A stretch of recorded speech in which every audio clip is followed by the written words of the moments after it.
What is up, guys? Running a little late today on purpose. I actually have to go back to the hospital tonight and do not an emergency case, but everything to surgeons is an emergency. They will get their case done when they feel like it. So I'm going back in for another case tonight. So I decided to delay tonight's live stream and instead have a little dinner with my family. So I sat down with the kids and the wife for a couple minutes and put in that time to establish that relationship, let them know that I still love them and care about them. I haven't done dinner in a couple nights because I was working. And then last night, it was an awesome night. We did our third week of our Study Less, Get Better Grades boot camp. And we went, which is astonishing to me, 4.5 hours talking about reading. 4.5 hours talking about reading. So it was an incredible session. It was awesome. I'm still actually reeling from that a little bit. So it was really, really cool. So what up, everybody? Good evening, everybody who's hopping on here and saying hello to me. Hello, hello, hello back to you. So today what I thought would be cool is to take a second and talk to you guys a little bit about what we talked about last night briefly. And so we opened up talking about procrastination and talking about this syndrome I call the bipolar student syndrome. And so tonight I want to talk to you about the bipolar student syndrome and how you can stop being so bipolar-y and roller coastery and all over the place with your courses and start being more consistent in your performance. So getting the A's and getting them consistently and being confident in your ability to get those. So we're talking a little bit about why that bipolar happens and some strategies for overcoming that bipolar. That sounds awesome to you. Go ahead and like the video right now. Let me know you want to hear about this. Taylor, what up?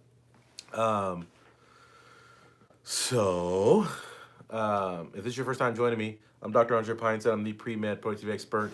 I am an absolute studying, learning expert and fiend. I love to learn. I love to study. And I made it my passion to help you guys be better at studying and learning. And so that's what I'm talking about today is some study strategy stuff. So with that being said, here we go. The bipolar student. Who feels like they are a bipolar student?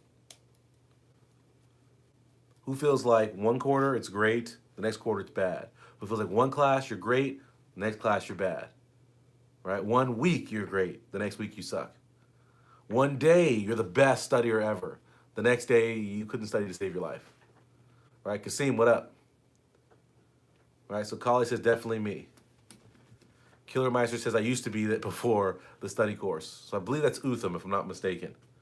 But we feel this bipolar syndrome in our student, and I feel like that's one of the biggest things that keeps people out of medical school is they don't have the consistency. And what medical schools are looking for is consistent high performers.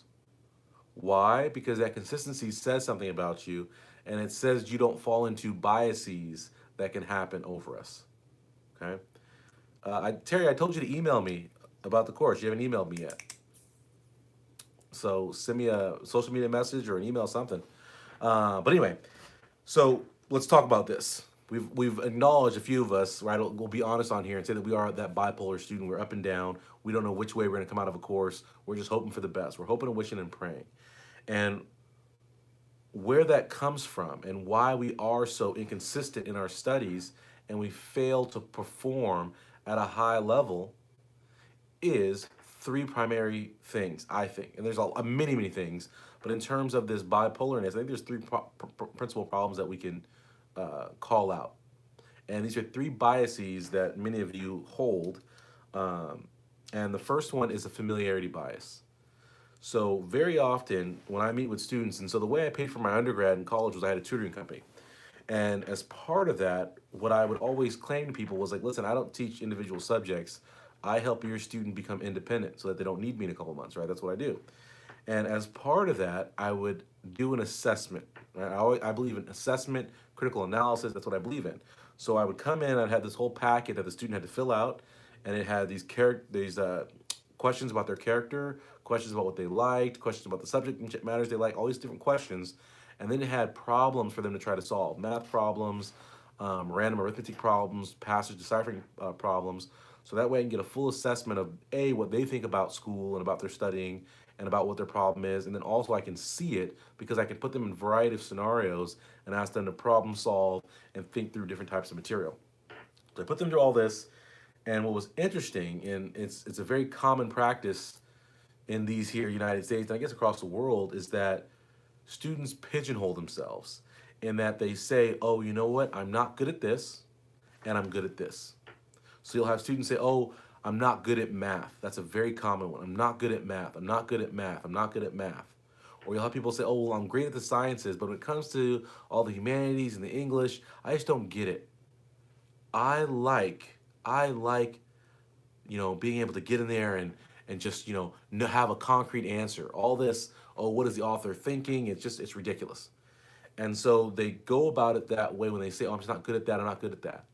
And what is actually in play is what's called a familiarity bias, in that we tend to like to do things that we're used to doing, right? We get into our comfort zone.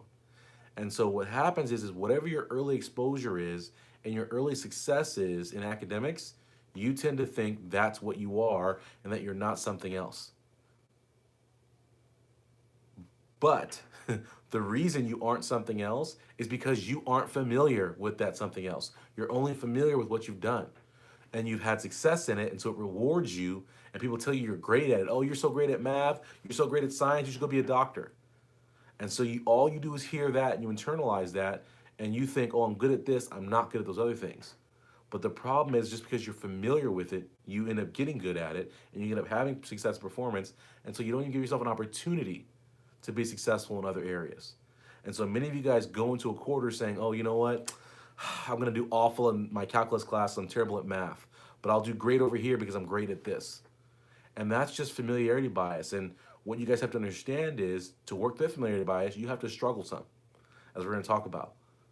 You have to work on things and you have to understand that you're going to get better at it, but it does take time. You don't just all of a sudden get great at something overnight. Okay? So familiarity bias is number one. Number two is your allotment bias, meaning you allot your time differently based on the class, based on the quarter, based on whatever's going on. And so maybe there's a class that you like more than another class, a class that's more interesting to you, that seems more relevant to you, and so you allot a lot of time towards that class. Well, not rocket science, that class is going to be a higher grade for you. You're going to perform better because you're putting more time in. Who does that? Like the video right now if you do that or you know somebody who does that, right? It's like, oh yeah, that class will be easy, so I'm not really going to study for it, and they end up getting a B. Or they say, oh, I love this class, and they spend all their working hours doing that class, and you're like, wait a minute, what about the other 3 classes you got? Are you going to do anything for those classes? I haven't seen you crack a book yet, right? And we allocate our time differently, and we sabotage and set ourselves up for different levels of success in each of those classes based on the amount of time, effort, and focus we put into each of those classes, right? And then someone just said, my favoritism permeates terribly, right? And that's what happens. This is what you guys do, right? We shy away from what makes us feel uncomfortable and what might be more difficult and go towards what's easy or what we like. And so when we do that bias, we set ourselves up to be super all over the place because it makes no sense. And I've seen this on transcripts where you're taking OChem, biochem, physics, and art history. And you got A's across the board, and art history you have a C. It's like, how's that happen? Oh, well, I didn't take it seriously at any time. That's a killer to your medical school admissions. That C brings you down. All your hard work that you didn't get the A's in the hard classes is undone by your inability to be a consistent student. You're being bipolar. Okay? The third thing is the improv bias, and this is my personal favorite, is that how many of you guys, when you guys start a semester or you guys start a class, how many of you guys are confused about your plan of attack? So how many of you guys go into a semester, into a quarter, and you're like, let's just see what this quarter brings. I hope I find my footing. And you're not sure how you're going to balance your time, how you're going to allocate your time, how you're going to use that time to effectively study and get things done, right? So if it's an OChem class, I'm bewildered. If it's a math class, I'm bewildered. If it's an English class, whatever class it is, you're like, I don't know. Until I get into it, I really won't know what I'm supposed to do to study for it, right? And students often send me these questions, and I just be laughing like, well, how do I study for English classes? How do I study for OChem? How do I study for biochem? How do I study for this? And what you guys are failing to recognize, or what you guys are biased by, is this sense of improvisation, in the sense that everything should be done differently and uniquely and attacked in a specific way. There's a specific way to read for English, a specific way to read for science, a specific way to read for math. And by doing that, you are constantly trying to figure out what you're supposed to do, and you're basically vamping. You're just improving your academic life. Your studies are an improv session where you're just making it up as you go, flying by the seat of your pants. And how many of you guys would want your doctor to improvise during their surgery? So if you come in like, oh yeah, I got this bad heart. Okay, well listen, there's a traditional way that people do it. But what I'm gonna do is I'm gonna open up your chest. I'm gonna look at the heart. And I'm just gonna freestyle. I'm gonna throw it together. I'm gonna say, hey, I'll attach this to that and that to this, and we'll see if it works. Would you sign up for that heart surgery?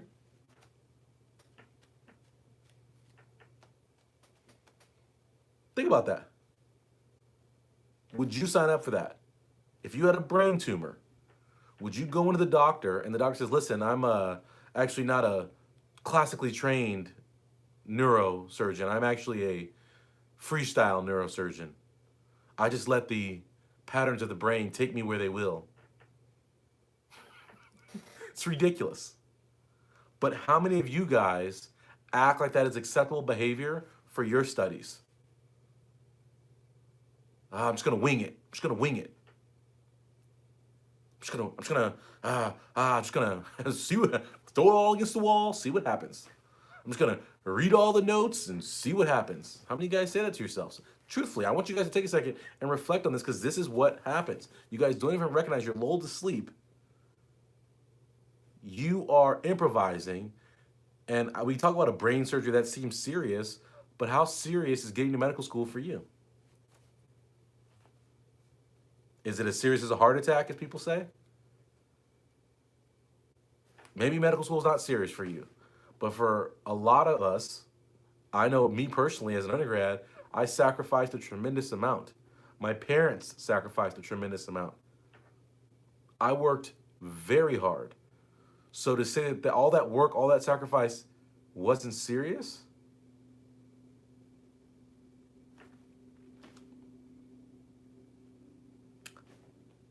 I don't know. But for some of you guys, and for most of you guys, this is what happens with students is you don't take it seriously enough to have an effective plan. Instead, you rather fly by the seat of your pants and piece it together as you roll. And that's a recipe for inconsistency and for disappointment and for failure. And for me, that's unacceptable. And for medical schools who are evaluating you, it's unacceptable, which is why you don't get accepted. So does everybody understand? You're inconsistent because you bias yourself towards the familiar things, you bias your time allotment, and then you bias towards improvising instead of having an actual way to get things done. Take it as it comes. If that makes sense to you right now, like the video.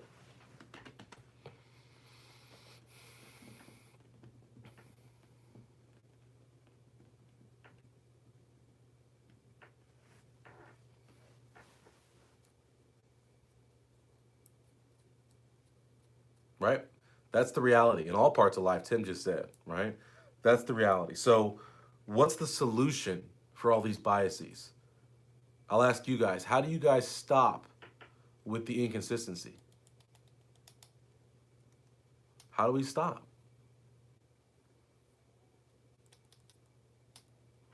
How do we get more consistent? How do we stop having sick days when it comes to studying? Sick weeks for some of y'all. Y'all know what I'm talking about, right? Where it's like, oh man, I worked so hard last week. I deserve a break. I'm just gonna take this whole week off. I just really need to recover. I put in 2 hours a day last week and it was just exhausting. So the first thing I'll say, guys, is that we need to first establish what is good and what is bad. And what we talked about on the webinar last night was what's so interesting is so many of us walk through life blind, not even aware of the bad habits we have, not even aware of how we're personally sabotaging ourselves.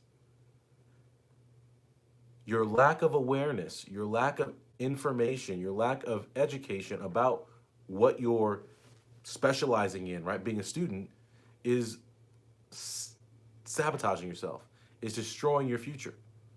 Because many of you out there, you'll sit here, and I tell you, I go out and do talks all the time. And without fail, if you ever come to one of my talks and it's about studying, you're going to hear how many of you think you know how to study. And as a little like hint to not embarrass yourself at my session, don't raise your hand. Don't do it. And I'll ask this question in huge rooms. There'll be 500 people there. Out of the 500 people, let's call it 40 hands go up. And then I clarify. I said, hey, how many of you really think you know how to study?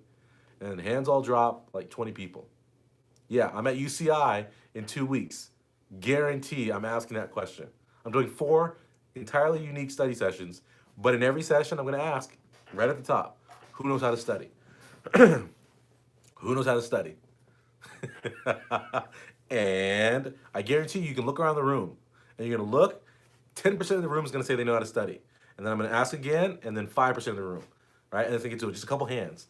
And then I'm going to sit there and I'm going to beat down the students who think they know how to study for 10 to 15 minutes until they cry mercy and recognize that they don't know how to study, and they didn't even know they didn't know how to study. They always think there's a hot shot right in the room.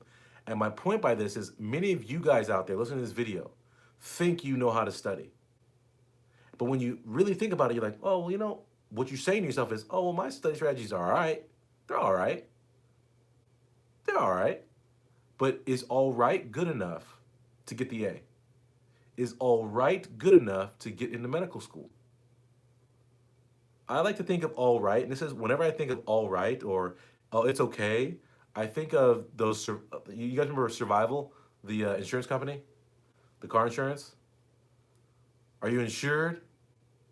Yeah, I'm insured. Is it survival? No, not survival. Oh, I can't take that ride. Well, I think of all right like that. When people say all right, I'm like, nah, I can't take that all right ride.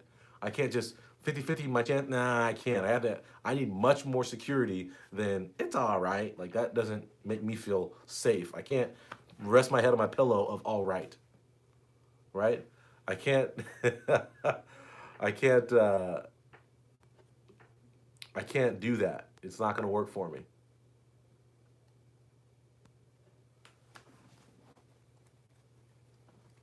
Can't do it. So what we have to do is have an awareness of our bad habits. And I was trying to think about this today, and I didn't mention this on the webinar last night because I was trying to think about it today, how to clarify. I like to come up with metaphors and analogies. And what I was thinking of is imagine this, okay? You are trying to learn anything, right? Throw something out. Let's call it basketball. Since it's basketball season and my Lakers are going straight to the top, even though we're 0-2. Don't let that slow start fool you. Lakers championship 2018, actually 2019. Dr. Pinesett called it. To the championship we go. But you're doing basketball, right? Someone hands you a basketball, puts you on a court, and says, yeah, practice to be the best. And they don't explain to you the rules of basketball or anything about basketball. So what do you then do? You start making up rules and you start practicing what you think you should be doing, whether it's right or wrong. Maybe you're gonna start kicking the basketball around. And the harder you practice, the harder you practice, the harder you practice, you're never gonna be the great Kobe Bryant or the great Michael Jordan, right? Or the great Magic Johnson, because you're practicing, but you have no idea what you're supposed to be doing. So you might be practicing all the wrong things. And to me, that I think is what a lot of students do, is they have no scale to judge what is good habits, what are bad habits. And so they end up with a lot of bad habits because our culture, our society, and our uninformed people that are advising you teach you bad habits. And then you do them over and over and over again. And instead of getting closer to your goal of getting the A's, it's like running 100 miles per hour, hard as you can, in the wrong direction. In the wrong direction, y'all. You'll never get there because you're running the wrong way. And so the very first thing I want you guys to do is create awareness of what you're doing right and what you're doing wrong. And you have to educate yourself, inform yourself, learn about studying. The second thing I'll say is, okay, once you start learning what's good and bad, is to figure out a way to amplify the good, to increase the amount of good things you're doing and modify them to make them fit for you. And then you take all, all of those good things and you see how they can fit together into a system. And what is a system? It is a set of steps and that we can routinize and make a habit. And we can do over and over and over and over again in the same exact way all the time. And by doing that, guys, what you then do is you take away the confusion because you now have a game plan, a plan of attack that you can apply across everything. And so you get lots of opportunities to get great at it. And also you get that confidence of knowing, you know what, no matter what's going on, I got a plan. I got a plan, I'm gonna make it happen. I got a plan, I'm gonna make it happen. And there's a lot of power in that in terms of confidence and also in terms of execution. It's super powerful, it's amazing, right? And then once you create this system, this plan, you're informed, you have a plan together, and then you're going about things systematically and the same across the board because you should be attacking every class the exact same way, as we talked about last night in the session, right? You have all these things. Then, what is the most important step?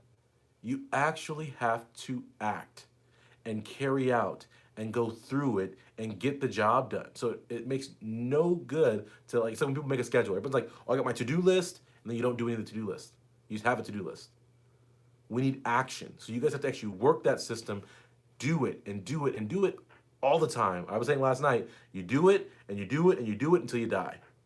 Consistency. Every day a little bit, every week a little bit, every month a little bit, working and working and working to get there. And through that consistency, right, and and through staying kind of on the course and going through, you guys will get where you want to go. And I think if you guys are looking to be more consistent students, that's exactly how you do it. We understand the biases we have. We then start educating ourselves on what real studying is and real learning is. And we go deep into that, understand what we're doing and what we're not doing. Does that make sense?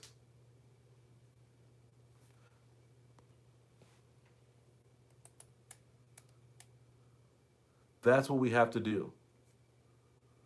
And I know that sounds like a whole lot of work, and it is a lot of work. It is a lot of work. Being great is a lot of work. Trust me, I am greatness sitting in this chair. I know what it is. It's a lot of work. And people who tell you you don't have to work for it, again, as I always say, are lying to you. That's the reality. I can't wave a magic wand and say greatness upon you. No. Work. Work. Okay? Any questions about that?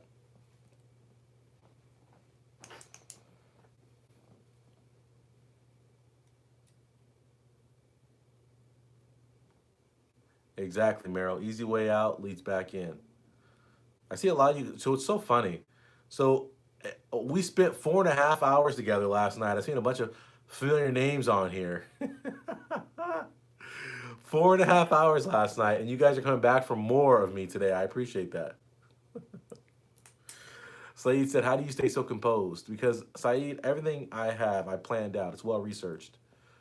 I think that people get flustered, whether it's in the medical field, right, and you got a case going on, or people get flustered when they're doing this stuff, or people get flustered when they're in a social situation, whatever it is, because they're unprepared, right? It's interview season. Who's flustered during interviews?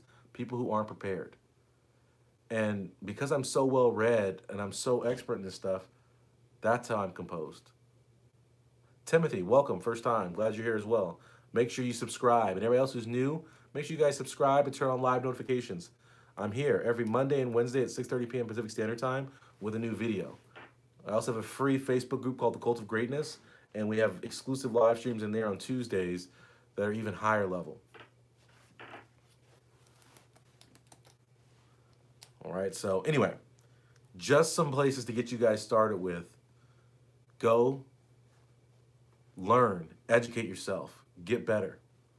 I know, Terry, the swag store is coming very soon. I'm working, you see these bags under my eyes. I am working hard to get the job done, to get that swag store out so you guys get some of this gear and be looking flawlessly free. Flossy free. Last thing, couple announcements, just kind of going out. Tomorrow night we'll be live on from the hospital in the Cult of Greatness, and then Wednesday we'll have another video for you guys 6:30, and then we have our med school interview workshop, boot camp, whatever you want to call it. Our mock interviews Wednesday night for people that are in my interview course.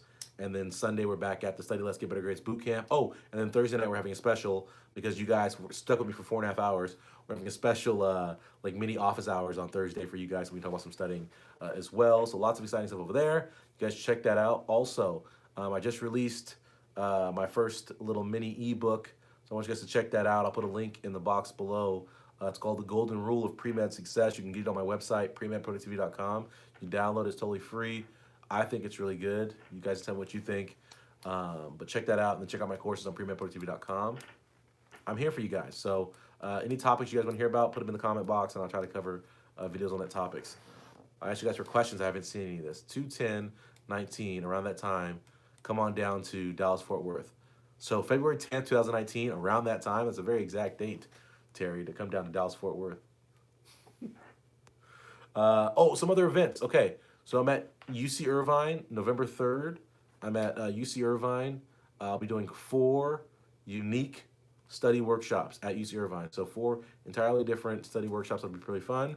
And then I won't be at UCLA on the 16th anymore. So here's, you guys, well, I'll divert for a second. So I was supposed to be at UCLA for a conference on the 16th of November. I turned down the invitation to do it after the fact, because I don't believe it's proper for conferences to take sponsorship money from big companies and allow those companies to dictate what is spoken at those conferences. And it just so happens for a lot of these conferences you guys go to, and this is why it's important, why do you see Kaplan branding everywhere when you go to these conferences? Why do you get preached about Princeton Review? Why do you get preached about whatever these different services are? It's because they drop $50,000 or $100,000 to the conference organizers to say, hey, listen, let us put up our front man in front of all your students and just sell. And what I try to explain to people is of course you should let people know if you have quality products. I'm always telling you guys about my courses. But at the same time, you need to provide value to people. If I do a workshop, you're going to get, if it's an hour long, you're getting 59 minutes of information. It would be ridiculous for me to sell you courses for 60 minutes, which is what a lot of these front men do for these big companies. And so I got into an argument with this with UCLA, and I said, listen, I'm not coming. So now I'm not going to that conference in UCLA because I don't believe in it. I think that's BS. Because what's sad is it'd be one thing if you guys as students got to go for free, but you students don't go for free. You students have to pay for these conferences. So how is it right then that you're paying and then the company's paying? So then essentially the school and the conference organizers are double dipping just for you to go and get sold those products. I don't know. That seems kind of bunk to me. And so I don't believe in that, so I won't be doing that. But on another exciting note, I'll be in the Bay Area, and I'm actually talking to Stanford about doing an event at Stanford when I'm up there in December. But first week of December, I'm going to be in Oakland. We're going to be putting together, I'll get more information for you guys in the next couple weeks. I'll give you guys exact details. We're still trying to piece it together. But it's totally free for any students who want to come. There's a church in Oakland, and I can't get the name out yet because we're going to get everything together. But there's a church in Oakland that does a lot of outreach in the community.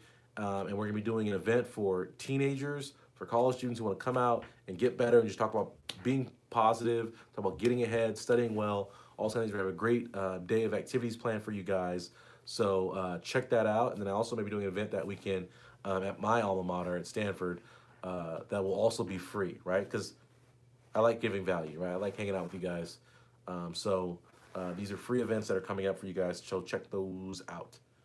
Any other questions? I'm saying Chicago on here. Any UCSD stuff? Nah.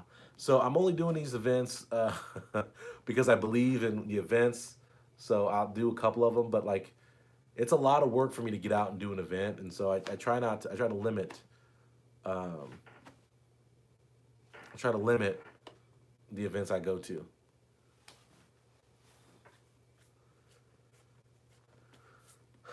How to overcome a bad teacher or professor? Didn't we do that video? Didn't I do the video last week on how to overcome a bad How to overcome a bad teacher or professor? Maybe I filmed it. Maybe I filmed it and I haven't posted it yet. So I'll post that. Maybe that'll be Wednesday's video. Maybe we'll post that as Wednesday's video, maybe. We'll see. I have never been to Iowa. But now that Iowa's football team is kicking butt, maybe I'll come out to Iowa. I don't know, we'll see. 2019, we may be doing a national tour when I get some time. We're still working on getting sponsors for that, but we'll figure that out. We'll see what's up. So anyway, everyone have a good night. It's good seeing you guys. I'm going to go back to work because I don't look tired enough already. I should go back to work. But I hope everyone has a great week. It's Monday, right? Starting that week off fresh. We just finished up midterms. Yes. Yeah. Yeah. Yeah. We're through midterms. We survived. We're feeling good and positive. Even if we didn't, even if midterms went awful, we know that we are going to rebound and recover, and we're going to wipe that midterm out of our mind and go get it on the final exam. We know this, right? Anyway, you guys have a great night. Thank you so much for hanging out with me. I appreciate it. Again, you guys know who it is. The website is premedproductivity.com. Check out my free ebook, like I said, The Golden Rule of Premed Success. It'll be in the box below. And yeah, make sure you guys subscribe and turn on live notifications. And like this video if you like this stuff, man. Stop being janky with your likes. Like the video. Those are my angry eyes. Okay? Like the video. Later, guys.